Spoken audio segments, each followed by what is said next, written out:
مو یو مولانا تقریبا 4-5 میاشتې مخکې د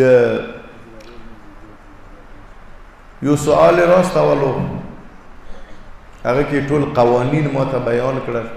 ما امام کلونه کې دا مسله عرض کړې وه، ما سره هغه لیکل اوس هم موجود دي. راستول د موټر سایکلو سودا په باره کې چې کومه لاټرۍ غونته کې چوي، عام خرید و فروخت نه هم لاټرۍ غونته کې، هغه قوانین ما ته راستول چې دغه قوانینو مطابق دا سودا د کیږي. دغه سودا آیا حرام ده که حرام نه ده؟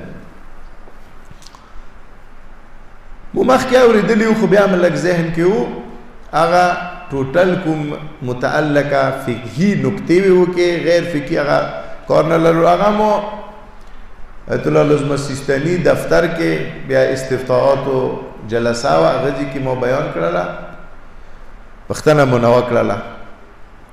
جواب دا راغللو چې دغه کومه طریقې سره چې ته پیسې واچوې، کیدای شي تا ته اول قسط کې یو موټر سایکل په 50,000 وځي، بل سړي ته همدغه موټر سایکل په 2 لکو کې وځي مثلا، دې طریقې سره. خو چاته چې په 50,000 کې وځي، هغه ته اندوره پیسو کې پاتې شول، نورې پیسې به بیا نه لنډوي. او کوم کاس دی هغه ته به خامخا اخر کې موټر سایکل میلویږي، ذمې څه درته یایي چې موټر سایکل به خامخا درکوم، خو پاته نشته دی. په 50,000 کې میلاو شي، 60 کې میلاو شي، 50 کې څه پاته نشته. دی حکم څه دی؟ ما عرض هلته هم کړی و، نه یم خبر حضراتو څه ویلي، هغه آیت الله لزمه سیستاني ویله او ډېر فقها یې صرف هغه نه دی، دا جواری دی، قمار دی، دغه جواری دی، دغه قمار دی، دغه سودا باطله دی.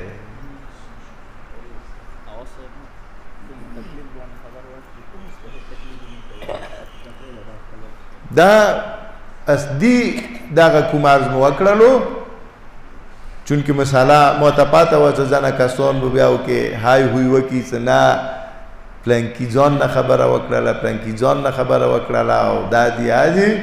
ما صریحا هغه سیستاني دفتر کې ټول کسان ناست وو، ما هغوی ته دغه مساله عرض وکړله، تفصیل مو ته بیان کړلو، دغه جواب میلاو شولو چې دغه حرام دی، قمار دی. و دا مخصوصا نه دی صرف او صرف موټر سایکل سره، بلکې ما داسې اورېدلي دي چې همدغې کار مې کې فریج،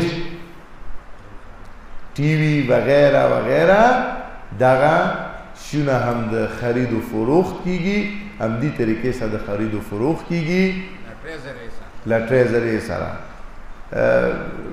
لاټرۍ دې ته نه شي ویل، یعنې الفاظ لاټرۍ انګلیش کې استعمالېږي، بل چې هغه بېله حکم دی، هغه ته عربی کې اوراقیه نصیب یې هغه بېله خبره.